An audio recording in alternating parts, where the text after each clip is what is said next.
Coming up today, Seoul flips a switch on the speakers. South Korea has just resumed anti-North Korea broadcasts across the border in retaliation for Pyongyang's latest nuclear test.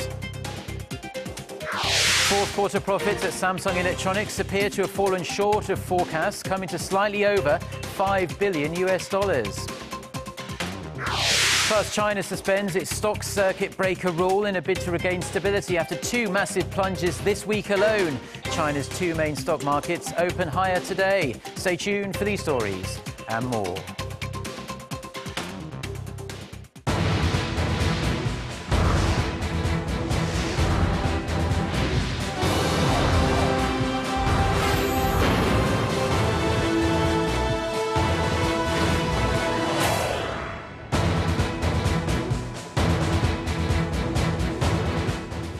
Hello, it's noon on Friday, the 8th of January. You're tuned in to our midday newscast here on Arirang TV. Thank you for joining us. I'm Mark Broom. And we start with South Korea's latest countermeasure following North Korea's fourth nuclear test earlier this week. The South Korean military has just resumed anti-Kim Jong-un loudspeaker broadcasts at the inter-Korean border. Today also just so happens to be the North Korean leader's birthday. The South Korean military has raised its readiness to its highest level as the North has a history of lashing out against the speakers. Kim Hyun-bin joins us from the Ministry of National Defense in Seoul. So, Hyun-bin, after a few months of relative calm on the Korean peninsula, tension has quickly heated up.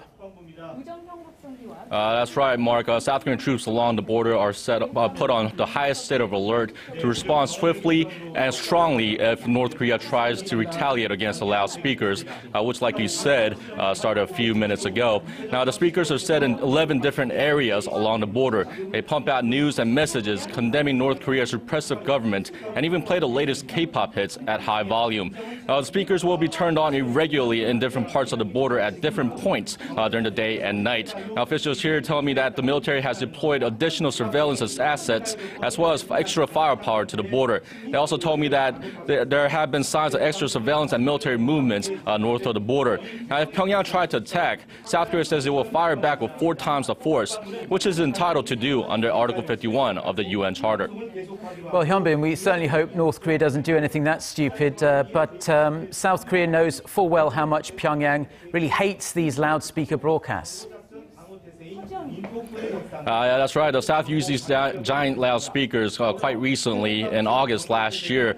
Seoul turned them on in a retaliatory measure as 2 South Korean soldiers were injured from landmines planted by North Korea in the demilitarized zone. At the time, the broadcast caused tensions to flare up badly, with Pyongyang giving Seoul 48 hours to switch them off or face strong military action. But talks at the border village of Panmunjom eventually calmed the situation, with the two sides reaching a landmark deal with South Korea, agreeing to stop the broadcast unless an abnormal situation occurred in the north. Now, South Korea quite clearly sees the nuclear test as a good enough reason to fire these speakers back up. Now, North Korea has repeatedly called for the end of the broadcast, viewing them as an insult to its dignity. Now, Pyongyang is also concerned that an influx of outside information could pose a threat to its young leader. Now, some experts are concerned North Korea could lash out today, especially as today is Kim Jong-un's birthday. Now, back to you. Thank you very much, Hyun-bin, for that report. Now, while flicking on around a dozen loudspeakers may seem quite a trivial response to a nuclear test, there is little doubt that the broadcasts enrage the leadership in Pyongyang. Lee Soo-eun has the details.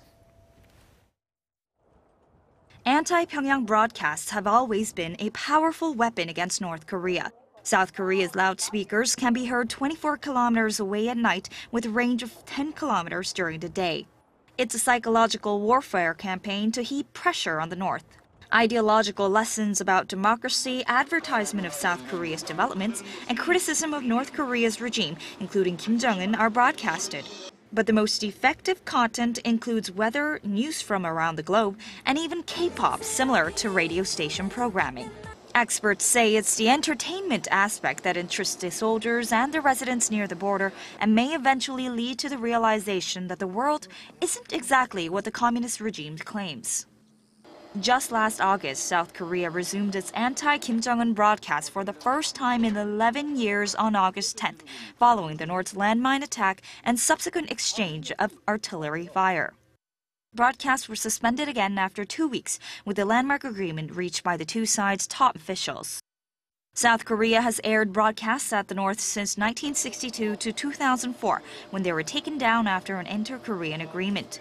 The loudspeakers were reinstalled in 2010 after the North torpedoed the South Korean warship Cheonan, killing 46 sailors. 이수은, Arirang News.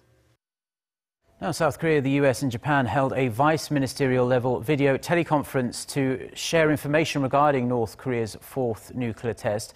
Seoul's defense ministry said on Friday that Ryu Jae-sung, Deputy Minister for National Defense Policy, David Shear, US Assistant Secretary of Defense for Asian and Pacific Affairs, and Satoshi Maeda, Japanese Director General of Defense Policy Bureau, took part in the meeting that was held on Friday morning Korea time. Now, Seoul, Washington and Tokyo agreed that North Korea's nuclear test violated UN Security Council resolutions and is a clear threat to peace and security on the Korean Peninsula and in the wider region. The three nations also agreed that Pyongyang will not be recognized as a nuclear state. And the United States is calling on China to change its approach to North Korea, calling its policy towards Pyongyang unsuccessful, given the regime's latest grave provocation. Kwon So-ah has the details. Business as usual is no longer an option. That's what U.S. Secretary of State John Kerry told Chinese Foreign Minister Wang Yi over the phone Thursday, as the two discussed North Korea's fourth nuclear test earlier this week. Kerry told reporters that he made clear to his Chinese counterpart that China's North Korea strategy was unsuccessful. Now, China had a particular approach that it wanted to make, and we agreed and respected to give them space to be able to implement that. But today in my conversation with the Chinese, I made it very clear that has not worked, and we cannot continue business as usual.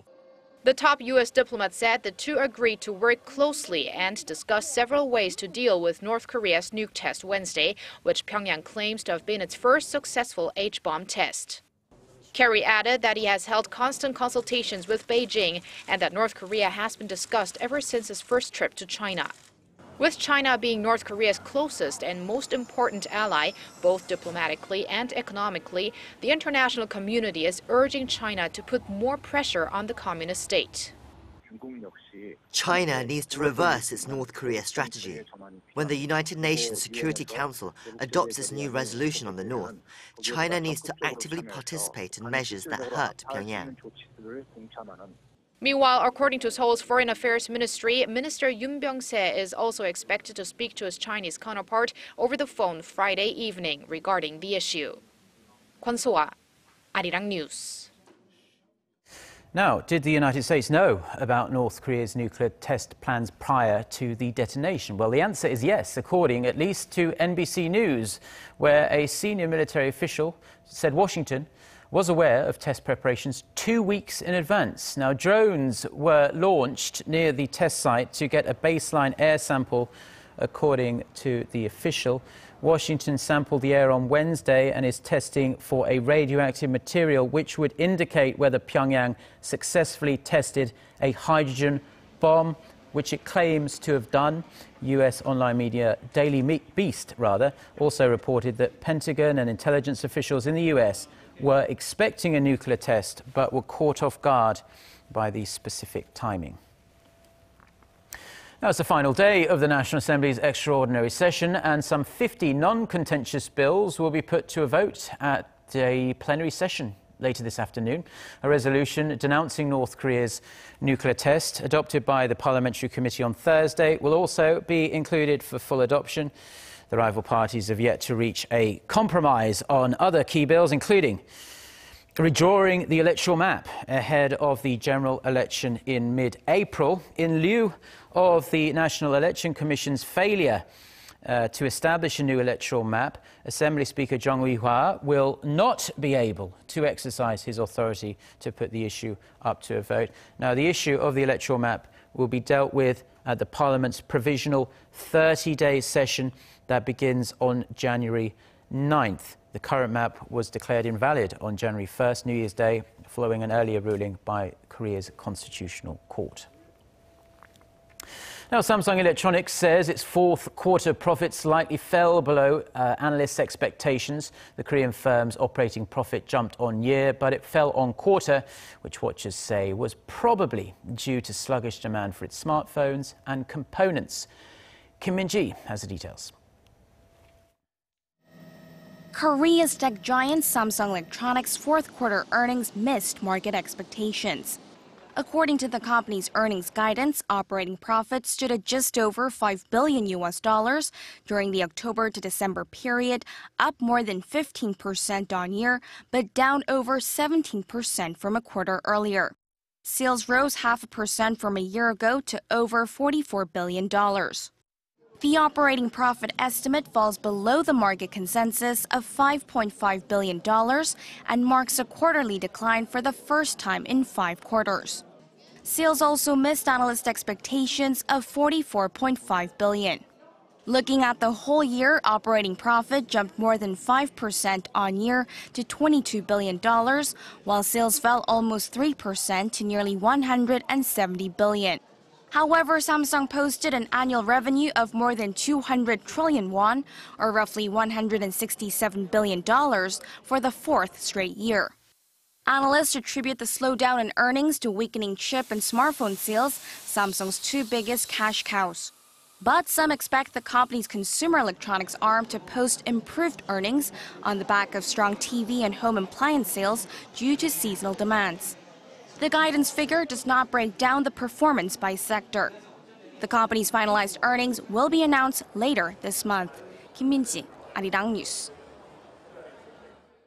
China's securities regulator has suspended its stock market circuit breaker mechanism after it invoked an automatic shutdown on Thursday for the second time in just 3 days. Now, this change took effect this morning in the hope that it would calm volatility after yesterday's early closure prompted panic across global stock markets. The Shanghai Composite Index opened at 3,194.63 on Friday, actually 2.2% up from the day before. And the country's other main index, the Shenzhen Index, also opened up. It opened up 2.31%. In Korea, the benchmark Kospi opened down 0.85% at 1887, but as of 12:05 p.m., so roughly 10 minutes ago, the Kospi was at 1901, down 0.15% from yesterday's close. US Federal Reserve is likely to delay future interest rate hikes to the second half of this year amid the stock market turmoil in China and other economic uncertainties. According to CNBC, future markets signaled the odds for a Fed rate increase by the June meeting at 65%, surpassing 50% for the first time. A survey by Bloomberg indicated the probability for a rate hike before April dropped to 43%, down from 52% in the previous survey. The odds were cut due to the slump in the Chinese stock market we've seen over the past few days. Chinese markets, of course, as we just mentioned, were suspended for the second time this week after shares plunged by over 7% on Thursday. Now, Hyundai cars have long been the go-to vehicle for Koreans, but stronger competition from local and foreign automakers is eating into the company's local market share. In fact, Hyundai Motor's domestic market share dipped below the 40% mark for the first time ever in 2015. According to industry data, Hyundai's share stood at 39%, down more than 2 percentage points from the previous year. The combined market share of Hyundai Motor and its affiliate Kia Motors remained below the 70% mark for the second straight year as well. Now, their domestic presence is coming under threat due to growing challenges from imported brands and smaller local rivals.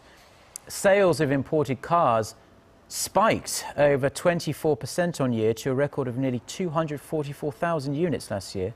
Now, Hyundai and Kia still say they aim to sell over 8 million vehicles worldwide in 2016.